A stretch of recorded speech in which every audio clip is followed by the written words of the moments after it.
You know I will. I just started it. Ah! Hi guys, I'm eating mochi, so please ignore this and you put this down.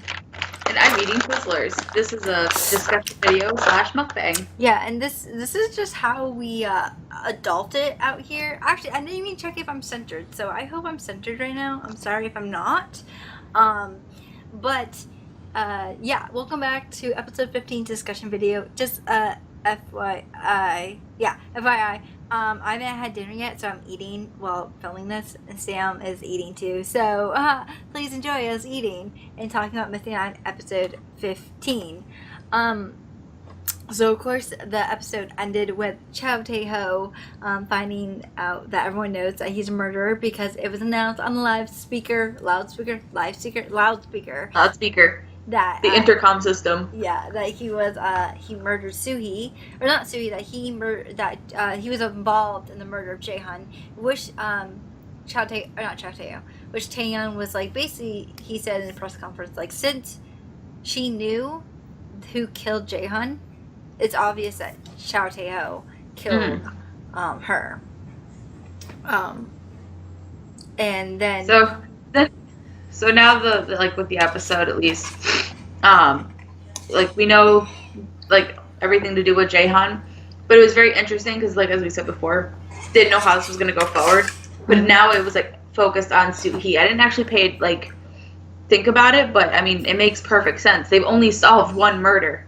Now they've got to solve another.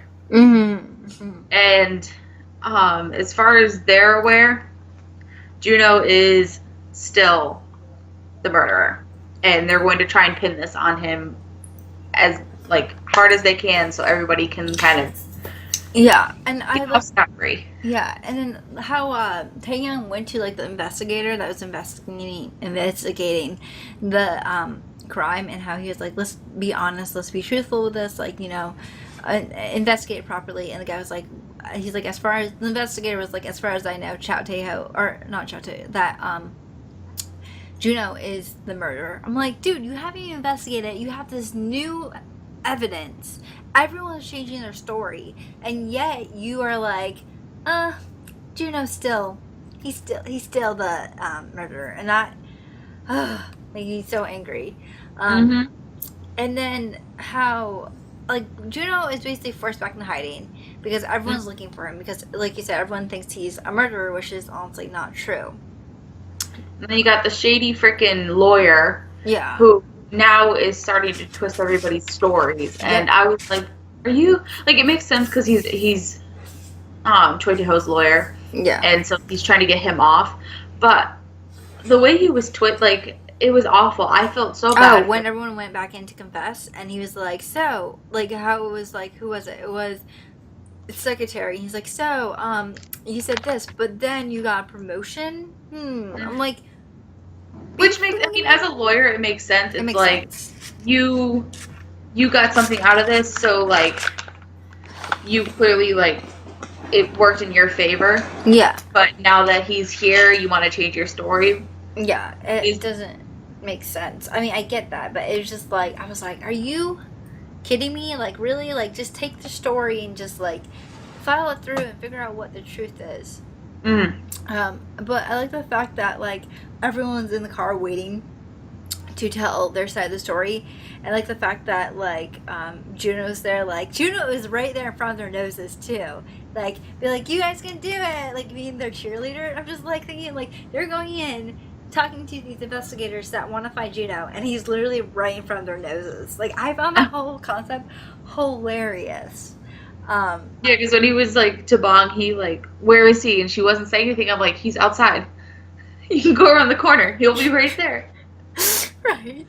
You're bad investigators. Yeah, and then so Chow Tae-ho is released from jail because he was arrested in the beginning of the episode, and the reason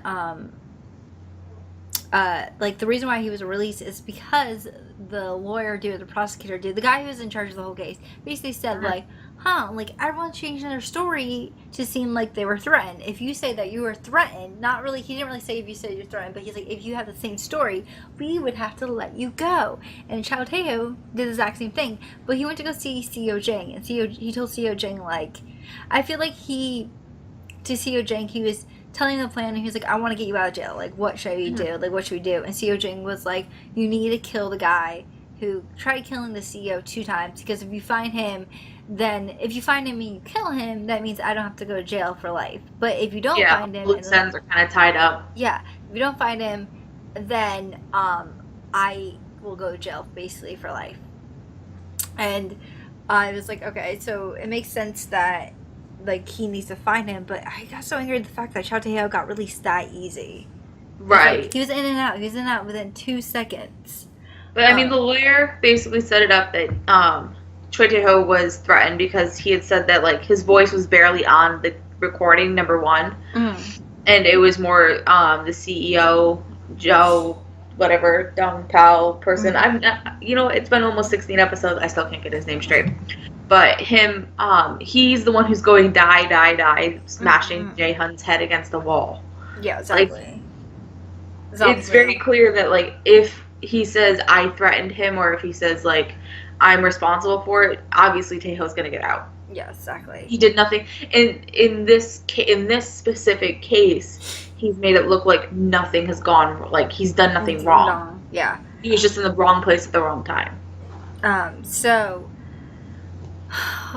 Chao Tae-ho calls the chairwoman and basically is like, he tells her that, I want to live quietly. And I think the chairwoman, she's sick of him already. She's like, listen, like, I feel like she's like, this isn't my case anymore, whatever.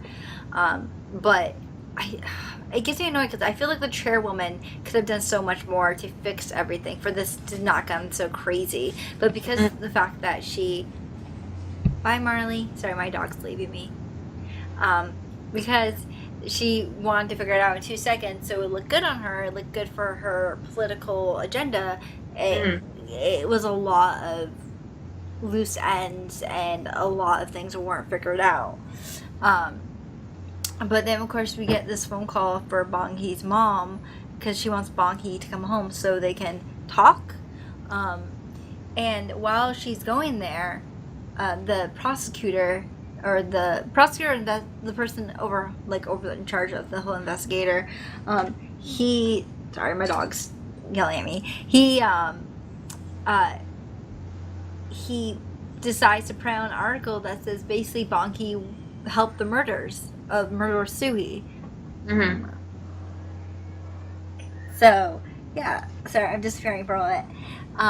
So what did, like, I don't know, it made me so frustrating seeing that scene because I was like, no, she's innocent. What are you saying? Right, and I kind of like, when she, first of all, I felt awful for her when she finally got home, and all like graffiti was on her house, and then her mother, who's trying to stand up for her, was like she was trying to attack the 2 women, and she was like, I should have poured more than soy sauce over your head. I love the mom. But she's like fiercely protective. I don't understand why those Ajimas were like harassing her. Like, it's none of your business. It's none of your business. Why are you going up to her house harassing her? I think it's just Korean. Korean culture is just gossipy. Yeah. I think any culture is gossipy. Yeah. But Korean culture is gossipy, and so it's like, oh, well, this looks bad on you because your child is a reflection of you. So obviously you're a bad parent, and yeah. Like, you need to be punished because you didn't raise your child right. Exactly. Even though she did. Her child is perfectly fine. Exactly. Sorry, you guys. I got distracted because my dog wanted to go outside, so I had to stop it. So hopefully we'll remember where we're at. But I remember that we're talking about how Bong Hee went back to. Oh yeah, she went back to her home. Yeah, and I like the fact that Bong Hee's mom talked to her and was like, "Can you trust Juno? Like, do you trust him?" And I love the fact that Juno was like, yeah, I trust him. Like, he basically telling her that Juno's someone that she leans on. And I was like, that is so adorable. I love you guys together. Please get married. The end. Or at least kiss. And of course Juno calls her, and I love the fact that when Juno calls her, she's like so happy. She's like, oh my god, like I don't know, she's just happy that he's calling her, that he's worried about her, because it's so interesting seeing their relationship change from like episode 15 to episode 1, or from episode 1 to episode 15, where in episode 1 he was like, oh, this girl, and now he's like, this is someone that he leans on. I also like wish that he just went to the house. Yeah, like kind of creepy stalkery that like he was sitting on top of the car watching her on the phone. That'd be so sketchy. I'm like, just go, you can go knock on the door, it'll be okay. Yeah. So then we find out, of course, that